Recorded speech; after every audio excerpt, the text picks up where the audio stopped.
Nous avons certaines de ces habitudes aussi vilaines que commandables que nous devons toutefois combattre pour la bonne évolution de l'Afrique. Ces habitudes ne vous diront peut-être rien si je commence par les énumérer pêle-mêle, mais je ne le ferai pas. Je tâcherai simplement d'élucider les deux graves, le retard au rendez-vous et dans les services suivi des réjouissances et fêtes organisées à une occasion ou une autre.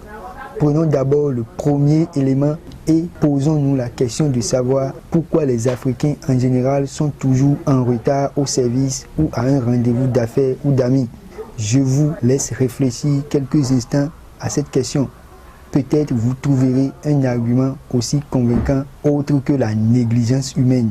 Inévitablement, votre projet de recherche d'éléments de réponse trouvera une solution qui rejoint la négligence. Ce n'est pas une élucubration. Ce que nous voyons jour après jour. Le mal s'aggrave et prend des tournures plus sérieuses. L'Africain est toujours en retard au travail et même au rendez-vous. On demande des excuses en trouvant une raison pour justifier son retard à chaque fois. Ceci est peut-être mieux par rapport à l'absence totale. Comment pouvez-vous imaginer des députés élus par le peuple afin de le représenter dignement absenter l'hémicycle à l'Assemblée nationale? C'est ce que j'appelle purement de la négligence humaine. N'allons pas chercher mieux ailleurs à part cela. L'Afrique doit essayer de corriger le retard dans les services et au rendez-vous. Nous devons combattre la négligence, véritable bombe à retardement de notre développement.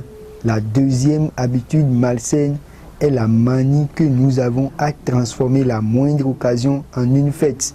J'ai vu des gens organiser des fêtes de réception dans le cadre des funérailles d'un parent, cérémonies après lesquelles ils n'arrivent plus à se relever économiquement car ils se sont endettés pour l'organisation de la fête du diable. Comment peut-on enterrer un corps dépourvu de vie et s'endetter?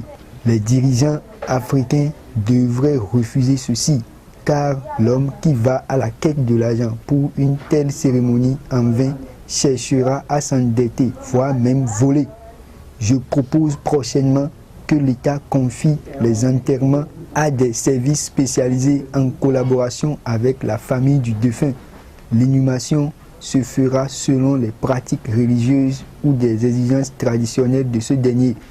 Une interdiction ferme des réjouissances après un enterrement sera imposée car l'Afrique ne doit plus continuer avec ces pratiques qui ne font qu'empoisonner son développement.